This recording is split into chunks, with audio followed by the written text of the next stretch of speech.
पीछे वाले भी दोनों हाथ उठा के बोलो जय सिया राम। बोलिए क्या समाधान चाहते हैं आप? लेकिन इसमें तो कुछ घटना पिटाई की और कुछ लिख करके आई। इसमें शक के आधार पर पिटाई हुई है।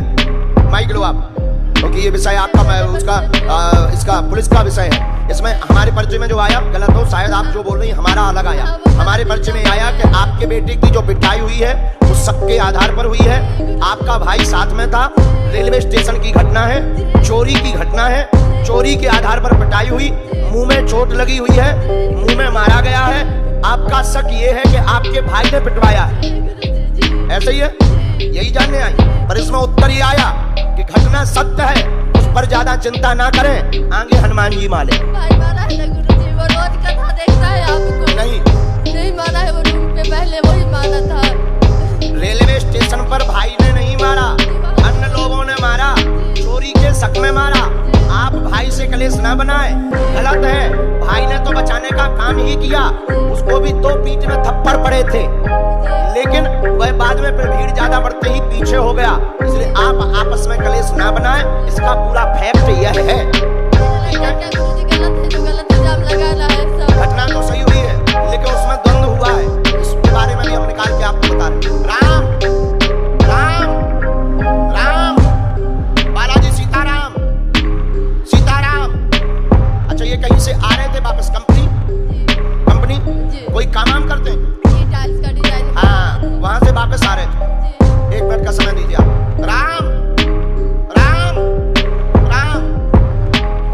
ये भीड़ में कोई इसमें आप वहां नहीं होगी, तो शायद आपको जानकारी नहीं। हमें तो जो शक्ति ने डिटेल दी है, हम वो डिटेल बता रहे हैं ना। हम वहां थे ना आप वहां थे, हमें तो शक्ति ने जो डिटेल दी है उस डिटेल को हमने बहुत करीब से देखा। पहले सन्यासी बाबा के बल पर उसको ऐसे निकाला। रेलवे स्टेशन पर पिलर के पास में बैठने वाली चौकी के पास में 6 कुर्सियां डली हुई थी, वहां पर यह घटना हुई है, वहां पर यह घटना हुई। इस घटना में अमुक आदमी की चोरी हो गई थी, एक आदमी की चोरी हुई। व्यक्ति चोर वह नहीं था, आपका बालक चोर नहीं था, लेकिन वहीं बगल में खड़ा होने के कारण संदेह इस पर गया हुआ है, वह इसकी पिटाई की गई है। ये एकदम सही, ये डिटेल है ना। तुम वहां थी ना हम, हमारे पास तो ये डिटेल आई तो हमने आपको बताया। अब आप अपने बारे में भी एक विषय जानना चाहती हैं, जानिए। देखो, बुरा ना मानना, हम सच बताएं, आर्थिक तंगी आपके घर में जरूर है, पर आप नियत की ठीक नहीं है। आपसे गलतियां बहुत हुई हैं, उसमें बहुत लोगों को दिक्कत जा रही है। हमारे बातों भर में समझ जाओ, हम आपकी बेइज्जती नहीं करना चाहते ताकि किसी स्त्री की बेइज्जती ना हो। आप सही रास्ते पे नहीं हो, गलत रास्ते पर हो, उनको त्यागो। आप अपना स्वयं का बिजनेस डालो, बिजनेस में आप कपड़ों का अथवा पार्लर का अथवा कॉस्मेटिक सामान विक्रय का काम डालो, उससे ही आपका आर्थिक विकास होगा। और ये हमारी आज्ञा है, वरना आपका कल्याण नहीं होना है। आप जानो और हनुमान जी जानो। माइक लो, माइक लो। क्या ये बात सही है? कोई संदेह? अगर आपको नाम चाहिए हो तो हम जुड़े हुए लोगों से नाम बता सकते हैं, विद मोबाइल नंबर से। अच्छा, दूसरा, आपका पैसे वाला हम उपाय करवा देंगे, आपका आ जाएगा वापस। आप अपना स्वयं का कारोबार प्रारंभ करो, जाओ, आज से आपका जीवन जय जय हो जाए, आशीर्वाद है।